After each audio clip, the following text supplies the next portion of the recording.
আমার ভাইকে খুন করবেন, আমরা ঘরে বসে আঙ্গুল চুষবো নাকি? সরকারকে বলবো আগামী 24 ঘন্টার ভিতর আমার ভাইয়ের খুনের বিচার চাই। আমাদের শরীরের চাঁদাবাজির কোনো গন্ধ নাই। ইসলামী আন্দোলন বাংলাদেশের কোন কর্মীর শরীরের গায়ে চাঁদাবাজির কোনো দাগ নাই। 2024-এর জুলাই আগস্টের বিপ্লবে পীর সাহেব চরমনাই নেতৃত্ব দিয়েছেন।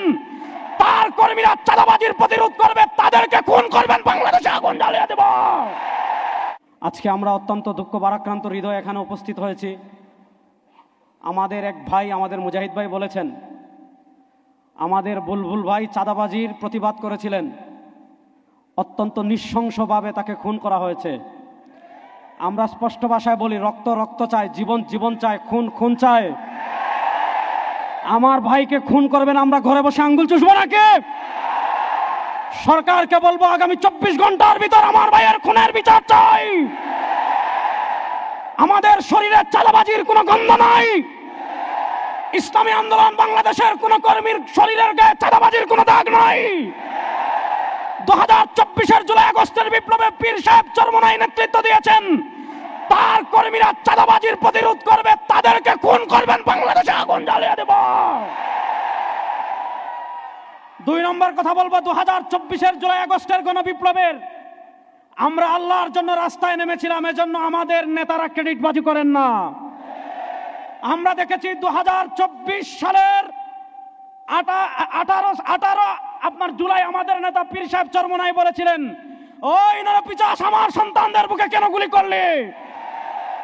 আপনার 18 জুলাই থেকে নিয়ে 36 জুলাই পর্যন্ত একটানা রাজপথে নেতৃত্ব দিয়েছে ইসলামী আন্দোলন বাংলাদেশ। 2024-এর 5 আগস্ট প্রথম ঢাকায় কারফিউ ভেঙে যিনি মাঠে নেমেছিলেন, তিনি আমাদের নেতা মুফতি সৈয়দ ফয়জুল করিম শেখ চরমনাই। 3 আগস্ট যিনি এক দফা ঘোষণা দিয়েছিলেন এবং প্রেস ক্লাবের সামনে বলেছিলেন, 4 আগস্ট যিনি শাহবাগে বলেছিলেন শেখ হাসিনার সাথে এসিরমে কোনো সংলাপ হবে না, তিনি আমাদের নেতা শেখ চরমনাই। সুতরাং আপনারা যারা ইতিহাস বিকৃত করে ইসলামী আন্দোলনকে মায়ানস করে দিতে চাইবেন, এটা 1971 না, এটা হলো 2024। সুতরাং আমরা স্পষ্ট করে বলি, 2024-এ পীর সাহেব চরমনাই জীবনের মায়া উপেক্ষা করে রাজপথে বের হয়েছেন। রাজপথে বের হয়েছিলেন বাংলাদেশের চাঁদাবাজি দেখার জন্য না, তিনি রাজপথে বের হয়েছিলেন বাংলাদেশে ইসলামী মূল্যবোধ বিরোধী কোন আইন পাশ করার জন্য না। আপনারা দেখেছেন বিএনপি সরকার ক্ষমতায় 6 মাস হয়েছে মাত্র। এই 6 মাসের মধ্যে ঢাকায় ট্রান্সজেন্ডারের বিয়ে হয়, স্কুলে গানের শিক্ষক নিয়োগের ষড়যন্ত্র করা হয়। আমাদের নেতা বিশ্ব ইসলামী রাজনীতির অন্যতম সিপাহসালার পীর সাহেব চরমনাইকে সামনে রেখে বলছি, যদি বাংলাদেশে ইসলামী মূল্যবোধ বিরোধী, কোরআন বিরোধী, সুন্নাহ বিরোধী কোন আইন পাশ করার ষড়যন্ত্র কেউ করে, আবার একটা যুদ্ধের জন্য আমরা প্রস্তুত আছি। সর্বশেষ একটা কথা বলে আমি আমার বক্তব্য শেষ করব।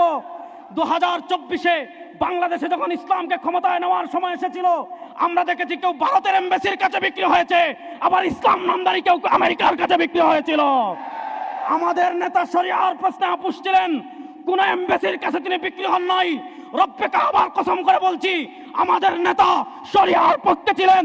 আমার নেতার সামনে পিছনে থেকে শরিয়া বিজয়ের আন্দোলনে আপনারা পীর সাহেব চরমনাইর সাথে আছেন তো সবাই ইনশাআল্লাহ।